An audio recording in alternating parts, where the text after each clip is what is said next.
Do you think internet free downloads could kill music business or music itself? Well, as far as the music business just forgot to roll with the punches. You know, it killed itself because, you know, it invented its own demise. You know, in my opinion, it'll never be dead because it's music. But as far as people, I mean, the artists have always gotten fucked. You know, I mean, it's what bought my house was T-shirt money, not album sales, and we sold millions of albums. You know, I think in the long run, I think more disturbing, more distressing to the music industry and business is things like American Idol, all that stuff where, you know, and it's not so much the music, because pop music has never really been about paying dues. It's been about having a good lawyer and going in and, you know, reinventing your bullshit over and over till somebody who used to be a lawyer sitting behind a desk says, that'll sell. Whereas rock and roll, it's about going out and, you know, really connecting with people and playing music that connects with, you know, the mood that people are in. You know, pop music's fucking pop music, you know. Rock and roll music will never die, ever. You know, there's always going to be a club with 2 or 3 people in it that want to see rock, you know. And the fact of the matter is, you know, rock and roll, there's a lot of rock and roll musicians, and not all of them eat well, you know? I mean, rock and roll is not about it's not about making money and being popular. It just never has been. Even though luckily it happens for people, but for every one person I know that's made enough money to raise a family playing rock and roll music, there's 100,000 that are starving, you know? So I don't think the internet will destroy it. It's just another facet.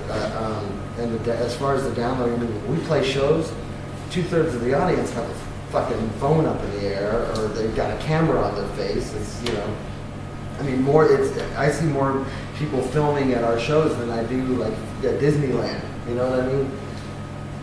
And I kind of like it because I get to go home and watch myself, and I look cool, you know. But at the same time, you know, there's no room to have a shitty show anymore. You know, because if you fuck up, somebody got it, and somebody's going to put it on YouTube, and, you know, it's going to represent you. So in a way, YouTube's making people step up. If you're a shitty band and somebody likes your album that's overproduced and over-computerized and fake, and they go to YouTube and hear you play live and you suck, then you're done. You know, next. So in a way, it's kind of weeding out that element, that fake element of rock and roll, the pitch-corrected singers and drummers who can't, you know, stay with the tempo because they're not quantized, you know. But the other senses, yeah, you know, people don't, you know, if you're a fan of a band, you can get, you know, a lot of quick reward by going to YouTube, and when somebody puts out a record and you can go get it for free, one song at a time off YouTube. I mean, that sucks, you know. I hate that. It's definitely eating into my royalties, but at the same time, whoopee, you know what I mean? I never got into this thing for money, and it's cool. I think it's cool that people have a place where they can go and, you know, grab their passion. You know, if they love a band, they can go see them play 25 shows on YouTube. But as far as the stealing music thing, that sucks. You know, I mean, many people, they look at it like, well, the CD's, you know, $15, and, you know, it's like they don't realize that the band that made it's only getting 81 cents. You know, and first they got to pay back the $500,000 they spent making it and trying to tour it and trying to get it on the radio. So it's just one of those things. It's definitely making it more difficult, but at the same time, you know, if you want to be a rock and roll musician and eat, you got to bust your ass. You know, you can't fake it anymore. You know, you used to be able to fake it a little bit. You can't fake it anymore. You got to rock. You know, you got to do that to your hands. Look at that thing. That's a good one. You know, and you know, so to me, it's love and hate. You know, yes, take my daughter's food money, go ahead, but thanks for coming. You know, it's what it is. So maybe one day they'll figure it out and somebody will give me a big check for all the free things that I've done. But until then, I just have to enjoy it and try not to bitch about it. Otherwise, I'll just be complaining all the time. So I don't know if I answered your question, but it was a nice rant, man. That espresso is nice up there. What's your all-time favorite album? Oh, my all-time favorite album. Wow, yeah, that's a simple. Well, thanks for moving into the simple phase of the question. All-time favorite album. Whew. My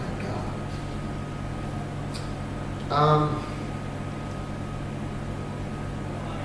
Wow. I don't know why that popped. Coda, is that one? Yeah, Coda. I'd say, because it embodies everything. As far as when it came out, John Bonham was already gone, the band was already gone, and I was 13 years old going, aw, man, it's my hero, they're gone, I'll never see it, it'll never be. And then all of a sudden they put out this record that had songs from sound checks and songs where the energy was just so fucking great, you know? And the name it Coda as well, you know, the musical term of kind of, it is just, to me, that record, you know, there are other records that from start to end are more of a statement, you know, like Pink Floyd's, you know, Dark Side of the Moon or Wish You Were Here or Momentary Lapse of Reason. All those records are great albums, you know. The Versus record from Pearl Jam would have been one of my favorite records had it not been kind of ruined. You know, there were so many, it was such a great album that I guess they, you know, it was decided that it was going to be too successful, so we've got to make it not so great an album, just great songs on a disc, you know.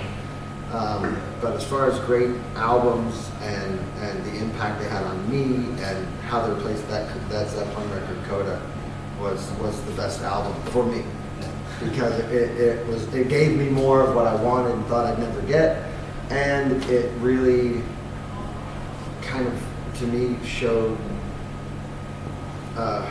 in its best sense the spirit of Led Zeppelin, that band, that time, you know, the demise of it, you know, just everything about it. Right, you know, it defined a lot more than just the little period of these guys in the studio, you know. And so yeah, What do you remember about spending time to Jam? Pain. There's a lot of pain. I remember everything. What do you want to know? I mean, really, literally, somebody says something to me, and it's like, oh yeah, that show, this place, that. Some of the best times I ever had, you know, the thing I remember most, and the thing I miss most, was walking from the dressing room up to the stage, my ritual, going over and giving my monitor engineer, Carrie, giving her a kiss on the head, slapping Scully in the back of the head, high-fiving Jimmy, going over, patting George on the head, and then playing my ass off. You know?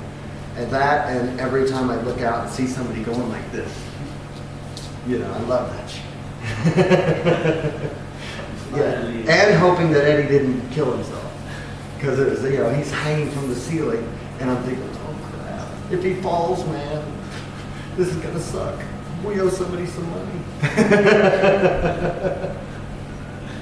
Finally, stupid question. Oh, good. What do you sing in the shower? Ooh. If you sing in the shower. I do. What a wonderful world. Yeah, I shower occasionally. I showered today. What a Wonderful World is probably the name of that. Yeah. The Louis Armstrong version, you know. And I feel it. I get into it. I sing that on airplanes when it gets too bumpy too. If you're ever on an airplane and you hear somebody singing that in the back during the turbulence, that'd be me. You're welcome. Pleasure. Good question.